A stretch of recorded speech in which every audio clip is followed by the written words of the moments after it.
Gvern ġdid nazzjonalista jkompli jfassal politika li tipprovdi kwalità ta' ħajja aħjar lill-anzjani bilan li jibqgħu attivi matul ħajjithom. Dan kien il-messaġġ li wassal il-kap tal-Partit Nazzjonalista Elix Borg waqt żjara li jagħmel fid-dar tal-anzjani Casa San Paolo f'Buġibba fejn tkellem mal-anzjani li huma residenti hemmhekk. Fil-bidu ta' din iż-żjara Elix Borg ġie milquh mit-tmexxija ta' din id-dar illi kellmuh dwar l-attivitajiet li jorganizzaw għall-anzjani. Mument mill-aktar ħelu matul din iż-żjara kien propju x'in l-anzjani kienu qed jiċċelebraw eluq snin waħda mill-residenti hekk kif Giuseppa Frendo għalqet 103 snin. Hawnhekk Elix Borg awgurala li sbaħ xewqat f'dan il-jum tant speċjali kif ukoll kien preżenti waqt li Giuseppa qasmet il-kejk tagħha.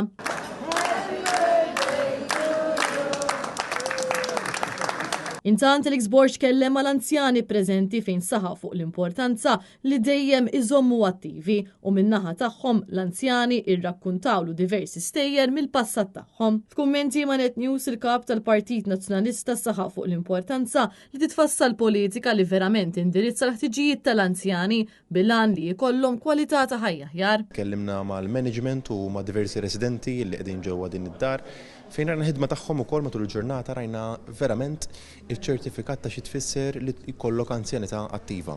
Parti wkoll mill-viżjoni tal-Partit Nazzjonalista li jara li verament natwaw l-anzjanità attiva ġewwa pajjiżna sabiex l-anzjanità jkollhom iktar empatija lejhom, ikonna iktar ħidma biex ikollhom ħajja iktar ta' kwalità għaliex fl-aħħar mill-aħħar jridu naraw li l-anzjanità verament iħosshom komdi ġewwa pajjiżna. Aħna dawn fl-aħħar mill-aħħar huma n-nies li bnew lil pajjiżna u rridu li jkollhom iktar sigurtà, iktar djar bħal dawn illi jagħtuhom il-comfort li jkunu jistgħu jgħixu ħajja ta' kwalità. Id-dirigenti spjegaw li dan ix-xogħol iġib miegħu ħafna sfidi fosthom minħabba l-fatt li l-anzjani qed ikunu aktar fraġli peress li qed jidħlu f'dar tal-anzjani ta' età akbar u allura ikollhom bżonn aktar interventi mediċi. Dan apparti il-fatt li aktar ma jgħaddi żmien aktar tisibuha diffiċli biex isibu r-riżorsi umani. Net News tkellem ukoll ma' James Sriħa li huwa l-kap eżekuttiv ta' Care Malta fejn spjega kif din id-dar jorganizzaw ħafna attivitajiet lill-anzjani kif ukoll joħorġuhom għal numru ta' żjarat bħal-mużewijiet.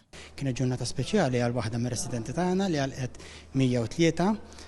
Ovvjament kienet opportunità tajba wkoll sabiex l-anzjani kollha jkunu jistgħu jgawdu flimkien mal-anzjana din il-ġurnata speċjali tagħha li ovvjament saret ukoll komuni ħafna li l-anzjani l-ġurnata jgħalqu mit-sena jew aktar. Attivitajiet oħra jinvolvu il-ħruġ mhux l-ewwel darba li jkollhom xi ħruġ barra mid-dar, attivitajiet kulturali bħal mużewijiet, storiċi, eċetera. U dak kollu li ovvjament iżom il-persuna attiva. Għal din iż-żjara l-kap tal-Partit Nazzjonalista kien akkumpanjat mix-Shadow Ministers Graziella Gallia u Paula Mifsud Bonnici kif ukoll mill-kandidat għall-elezzjoni ġenerali jmiss Paul Mazzola.